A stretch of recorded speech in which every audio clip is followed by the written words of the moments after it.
ANTV செய்திகள் வாசிப்பது கீதா.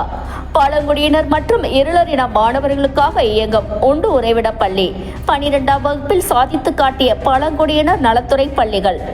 செங்கல்பட்டு மாவட்டம் வண்டலூர் தாலுகாவிற்குட்பட்ட குமிளி ஊராட்சியில் கடந்த 2021ஆம் ஆண்டு மத்திய மாநில அரசுகளின் நிதியில் இயங்கும் ஏகலைவா மாதிரி உண்டு உறைவிட பள்ளி கட்டப்பட்டது. கல்வியில், சுகாதாரத்தில், அடிப்படை வசதிகளில் பின்தங்கிய நிலையில் உள்ள பழங்குடி இருளர், நரிக்குறவர் மற்றும் மலைவாழ் சமூகத்தை முன்னேற்றும் நோக்கில் அமைக்கப்பட்ட பள்ளியானது பழங்குடியினர் நலத்துறையின் கீழ் இயங்கி வருகிறது. 85% பழங்குடியினரும் 15% மற்ற சமூகத்தை சேர்ந்த ஏழை மாணவர்கள் வாழ்வை முன்னோக்கி எடுத்துச் சென்று சமுதாயத்தில் அவர்களை முன்னேற்றும் நோக்கில் மத்திய மாநில அரசுகளின் நிதியில் செயல்படும் இப்பள்ளியில் 480 மாணவ மாணவிகள் கல்வி பெறுவதற்கான அடிப்படை கட்டமைப்புகளான வகுப்பறைகள், மாணவ மாணவியருக்கான தங்கும் விடுதிகள், தரமான உணவு மற்றும் அவர்களின் அடிப்படை தேவைகள் அனைத்தும் பூர்த்தி செய்யப்பட்டு வருகிறது.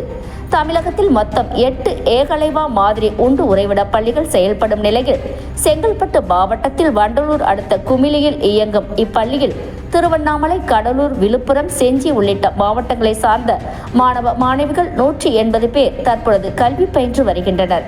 இந்த ஆண்டு நடைபெற்ற 12ஆம் வகுப்பு தேர்வில் தமிழகத்தில் ஆதி திராவிட நலத்துறை பள்ளிகள், சமூக நலத்துறை பள்ளிகள், பள்ளி கல்வித்துறை பள்ளிகள் உள்ளிட்ட பல துறையின் கீழ் செயல்படும் பள்ளிகளை பின்னுக்கு தள்ளி பழங்குடியினர் நலத்துறை கீழ் இயங்கும் இப்பள்ளிகளில் பயிலும் மாணவர்களின் தேர்ச்சி விகிதம் முதலிடம் பிடித்தது என்பது தமிழக அளவில் பாராட்டுக்குரியது என்பது குறிப்பிடத்தக்கது. மேலும் இத்துறையின் கீழ் இயங்கும் குமிளி ஏகலைவா மாதிரி உண்டு உறைவிட பள்ளியில் இவ்வாண்டு 100% தேர்ச்சி என்பது குறிப்பிடத்தக்கது.